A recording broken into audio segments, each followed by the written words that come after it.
यार ये ना ग्रुपर में डाल देना ये चीज़ें, मेरी मेहरबानी करके। वो पेरेच मिल सकती है उसमें डाल के थोड़ा। ऐसा तो नहीं लग रहा कि मैं कमोड में बैठूँ, कॉन्स्टिपेशन है मुझे? अच्छा ठीक है, शुरू कर दो, पता है बहुत ऑकवर्ड हो जाएगा इस तरह, मतलब हंसती रहेंगे फिर।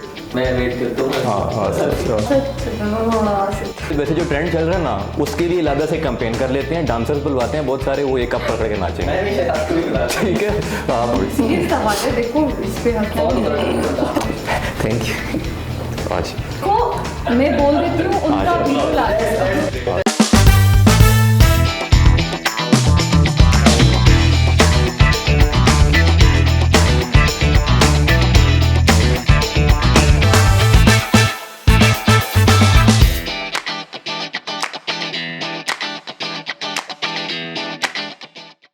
अस्सलाम वालेकुम, welcome to TPT the property talks by Virasat real estate. I am your host Hadiya और आज हमारे साथ गेस्ट मौजूद हैं। He is a lawyer in practice जो आज हमारे साथ रियल एस्टेट के लॉस के बारे में बात करेंगे in Pakistan. So let's welcome mister Moid Ahmed. अस्सलाम वालेकुम जी। How are you? I am good, how are you? Thank you so much for coming. Thank you, my अच्छा, प्लेजर। तो मोस्टली लोगों में स्पेशली जो रूरल एरियाज होते हैं वहाँ पे जायदाद की तकसीम को लेके ये तनाज़ा होता है कि इसका प्रॉपर्ली क्या तरीका है तकसीम का। तनाज़ा है काफ़ी जगहों पे, क्योंकि अवेयरनेस नहीं होती और फिर मिसगाइड करने वाले। इसका तरीका बेसिकली सबसे आसान और लीगल तरीका एक ही है कि आप हल्का पटवार के पास जाएं, जो आपकी जो ज़मीन है उसका जो पटवारी है, आप उनके पास जाएं और उनसे कहें आपको डिमार्केशन करके दें जगह की, आपको बताएं कि कौन सी जगह है आपकी, कहाँ से कहाँ तक जगह है और उसमें से कितनी जगह किस बंदे की है।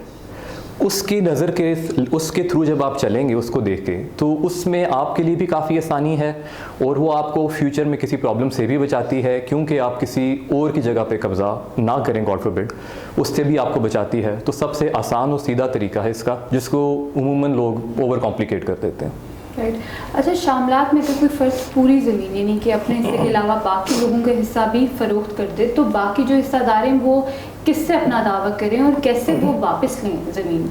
Good question. इसमें मैं आपको पहले ये बताना चाहूँगा कि शामलात जो होते हैं they are never part of your ownership. शामलात कभी भी आपकी मलकियत नहीं होते, शामलात पे आपका कब्ज़ा होता। ठीक है, अब अगर आपने ख़रीदो फ़रोख्त करना है तो आप वो अपनी जगह का करते हैं जिसकी आपके पास मलकियत है। शामलात अगर आपके पास हैं तो इसकी आपको एक छोटी सी एग्ज़ाम्पल देता हूँ कि एक जगह है जिसके 4 मालिक हैं। अब वो जगह जब वो बेची जाती है किसी और बंदे को, तो जो उसकी कीमत वसूल होती है अमूमन उसमें शामलात की भी होती है। जो कीमत वसूल होती है, अगर वो चारों का बराबर हिस्सा उस ज़मीन में था तो टोटल कीमत में भी बराबर हिस्सा होगा, चाहे वो शामलात से आ रहा है या वो मेन ज़मीन से आ रहा है। राइट। अच्छा, अगर जायदाद की तकसीम पंचायत करती है तो क्या वो लीगल है? इसको कानूनी ज़ुबान में खानगी का तरीका कहते हैं, खानगी का फ़ैसला। लीगल इसको मैं नहीं कहूँगा, लेकिन ऐसा इसमें कोई मसला भी नहीं है। इसको आप इस तरह देख लीजिए कि अगर हम वैसे ही 3 भाई हैं जिनके पास कोई ज़मीन है, वो 3 भाई आपस में मुशावरत से फ़ैसला कर लेते हैं कि जी इतनी जगह मेरी, इतनी जगह मेरी, इतनी जगह मेरी, या किसी भी तरह मिसाल के तौर पे 3 घर हैं, तीनों ने कह दिया एक एक घर जो है मेरा। तो इस तरह की सिचुएशन में वो वैलिड ज़रूर है। आप सिंपली उसको, अगर आपको चाहते हैं आप उससे पेपर वर्क करवा लें, आप एक स्टैम्प पेपर पे लिखवा लीजिए और कल को उसको ट्रांसफ़र करवा लें। लेकिन ये कहना कि जी कि वो कानूनी तौर पे वैलिड है या उसके फ़ैसले पे आप कानूनी कार्रवाई कर सकते हैं, तो ऐसा नहीं। अच्छा, तो ये पंचायत की तकसीम को भी किसी प्लेटफॉर्म पे प्रूफ किया जाएगा? प्रूफ करने का कोई मकसद ऐसा है नहीं, और प्रूफ आप उस खानगी के फ़ैसले को, पंचायत के फ़ैसले को आपस में ही कर सकते हैं, क्योंकि एक जज की नज़र में और कानून की नज़र में उस फैसले की कोई अहमियत नहीं है। अच्छा मोहित, जमाबंदी क्या होती है और कहाँ पर हासिल होती है? पाकिस्तान में इसका क्या रिकॉर्ड है? जमाबंदी के लिए पहले तो ये जानना बड़ा ज़रूरी है कि जमाबंदी किसी भी ऐसे लैंड पे नहीं होती जिसमें कोई construction solid through out the land पे हुई हो। जमाबंदी हमेशा एक ज़री इलाके की या ऐसा इलाका, ऐसी ज़मीन जिस पर कोई कंस्ट्रक्शन नहीं हुई उस पे होती है। जमाबंदी आप समझ लीजिए कि काफ़ी चीज़ों का मिक्सचर है एक ज़मीन से जिनका ताल्लुक़ होता है। जमाबंदी आपको ये बताती है कि एक बंदे की जगह कहाँ से कहाँ तक है। या कितनी मलकियत है उस जगह पे, और उस पे आपको ये भी बताती है कि हल्का क्या है आपका, कौन सा वो बनता है, और इसमें ये भी है कि अगर उसमें कोई फसल काश्त हो रही है तो इस हद तक आपको जमाबंदी में मिलता है कि वो फसल काश्त कर कौन रहा है। अव्वल जो आप मालिक है ज़मीन का, क्या वो खुद काश्त कर रहा है या वो आगे कॉन्ट्रैक्ट या ठेके पे किसी से काश्त करवा रहा है। अगर वो किसी से ठेके पे आगे काश्त करवा रहा है तो उसकी अलहदा से डिटेल जो होती है उस बंदे की जो काश्त कर रहा है, काश्तकार, तो उसकी डिटेल भी आपको जमाबंदी में मिलती है। जमाबंदी हर 4 साल के बाद होती है, और सबसे लेटेस्ट आपको चाहिए हो तो आप जाके अपने हल्का पटवार से जाके इसको ले सकते हैं। जो रहा आपका दूसरा सवाल, तो उसका ये है कि कहाँ तक मिल सकती है, कितनी पुरानी मिल सकती है। उसका ये आंसर है कि आप जब से एक ज़मीन का किसी भी तरह का कोई फ़ाइल कीपिंग, कोई कागज़ी शुरू हुआ था उसका नुस्खा रखना, आपको तब से अब तक का मिल सकता है। कुछ जगहों के तो ऐसे हैं कि पाकिस्तान बनने से पहले के भी 1800 से भी, गोरों के ज़माने से भी जमाबंदी चलती आ रही है और आपके पास अवेलेबल है। और जमाबंदी अगर आपको चाहिए तो आप ऐसे ही पटवार खाने से ले सकते हैं। अच्छा, अगर कोई शख्स फौत हो जाए और उसकी कोई औलाद ना हो तो उसकी विरासत किसके पास जाएगी और उसकी तकसीम का क्या बेसिकली रेशो होगा? इसमें ये सबसे पहले देखा जाएगा कि जो बंदा जिसकी वफ़ात हुई है उससे कोई भाई या बहन है। अगर तो भाई बहन हैं तो जो उनकी प्रॉपर्टी है वो उनको, और उनके प्रोवाइडेड अगर उनके वालिद साहब भी ज़िंदा हैं या वालिदा ज़िंदा हैं तो ये जाता है पेरेंट्स और बहन भाइयों में। अब दूसरा ये देखा जाएगा कि अगर भाई नहीं है लेकिन उनका कोई बेटा है तो वो भाई के बेटे को चला जाएगा, और अगर कोई आसपास है ही नहीं तो वो स्टेट को चला जाता है, और वो स्टेट यूज़ करती है फ्लाई चीज़ों में। अच्छा, अगर एक बाप जो है ना अपनी जायदाद एक ही बेटे के नाम करा दे तो बाकी बहन भाई क्या उससे वो हिस्सा मांग सकते हैं, ले सकते हैं? ये एक सवाल है जो हमारे पास यूजुअली आता भी है, और इसमें एक मेजर कन्फ्यूजन है। इस हद तक कि हमारे वकील हजरात में भी ये कन्फ्यूजन है कि आप 2 वकील भी आपको एक बात कहते हुए नज़र नहीं आएंगे। इसके साथ में इसमें ये भी ज़रूर ऐड करना चाहूँगा कि एक टर्म है that law is forever changing. तो जो आज लॉ है शायद वो कल को आने वाले 1 साल या 2 साल में चेंज हो जाए, या रिसेंटली भी चेंज हो रहे होते हैं। तो लॉज आर फॉरएवर चेंजिंग, नई नई डिस्क्रिप्शंस आ रही होती हैं, नई नई जजमेंट्स आ रही होती हैं। लेकिन अगर हम जो सेट फार्मूलाज चल रहे हैं, जो अभी तक के लॉ हैं, जो कि काफ़ी वेल इस्टेब्लिश लॉज हैं, उनकी नज़र में अगर हम इस चीज़ को देख के चलें तो ये है कि अगर तो एक बंदा है जो अपनी प्रॉपर्टी किसी और को दे देता है अपनी जीते जी, अपनी सही ज़हनी कैफियत में, अपने जीते जी अपनी मर्ज़ी से, बग़ैर किसी प्रेशर के किसी भी बंदे को अपनी 100% प्रॉपर्टी भी दे देता, तो वो 100% लीगल है और उस पर कोई तीसरा बंदा क्वेश्चन नहीं कर सकता।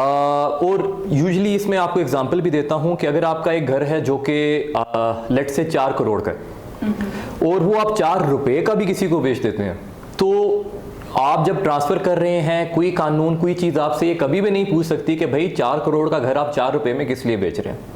तो ये आपकी मर्ज़ी है, आपकी चीज़ है, आप जिस मर्ज़ी को दें, चाहे आप अपनी सगी औलाद को दें, औलाद में से किसी एक को दें, या आप किसी बाहर के बंदे को दें। आप 100% भी दे सकते हैं, आपने जितनी देनी है दे सकते हैं, लेकिन शर्त यह है कि आपने जीते जी सही ज़हनी तवाज़ुन में, बग़ैर किसी प्रेशर के।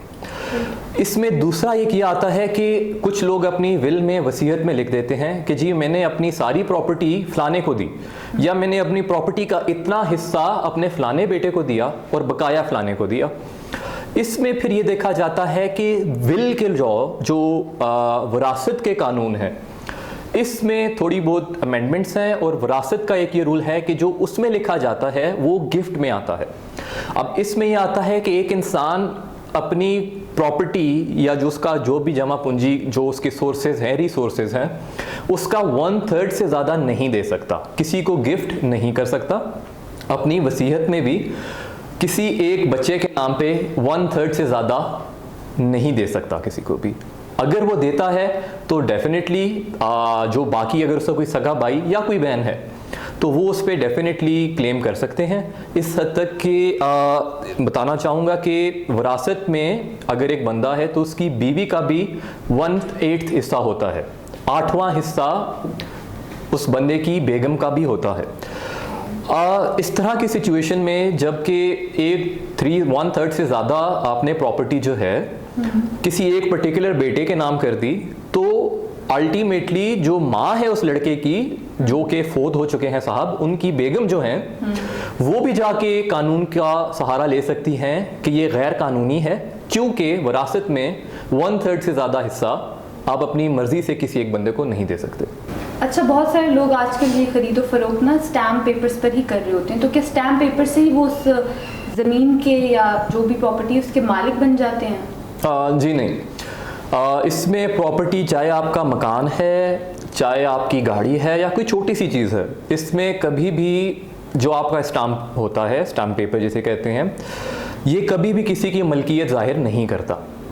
मलकियत आपके पास किसी चीज़ की तभी जाती है जब आप उसको प्रॉपर तरीके से अपने नाम करवाते हो, डिपार्टमेंट से करवाते हो, ट्रांसफ़र करवाते हैं, अपने नाम पे अपनी मलकियत लेते हैं, तो होता है। स्टाम्प की निस्बत, स्टाम्प सिर्फ इस चीज़ के लिए ज़रूरी है कि बग़ैर स्टाम्प के आपके नाम की ट्रांसफ़र हो नहीं सकती। स्टाम्प इस चीज़ का सबूत है कि जिससे आपको ट्रांसफ़र हो रही है वो इस चीज़ को एग्री करता है कि हाँ, मैं अपनी मर्ज़ी से इस बंदे को अपनी ये चीज़ बेच रहा हूँ, गिफ्ट कर रहा हूँ, या जो भी। उस स्टाम्प का सहारा लेते हुए वो अपने नाम पे कोई भी प्रॉपर्टी है, घर है, मकान, गाड़ी, वो अपने नाम पे ट्रांसफ़र करवाता है, और ट्रांसफ़र से पहले स्टाम्प की हद तक वो उस चीज़ का मालिक, आप लीगल मालिक उस चीज़ का नहीं होगा। Okay, Mohit, thank you so much for coming. I learned a lot, literally a lot from this session, and I really hope कि आप लोगों ने भी बहुत कुछ नया सीखा होगा, and I'm sure सीखा होगा, because that's something जो usually लोग इस पर बात नहीं करते। अगर आपको ये एपिसोड पसंद आई तो इसको लाइक, कमेंट एंड शेयर करना मत भूलिएगा, और हमारे चैनल को सब्सक्राइब करना तो बिल्कुल भी मत भूलिएगा। थैंक यू, अल्लाह हाफ़िज़।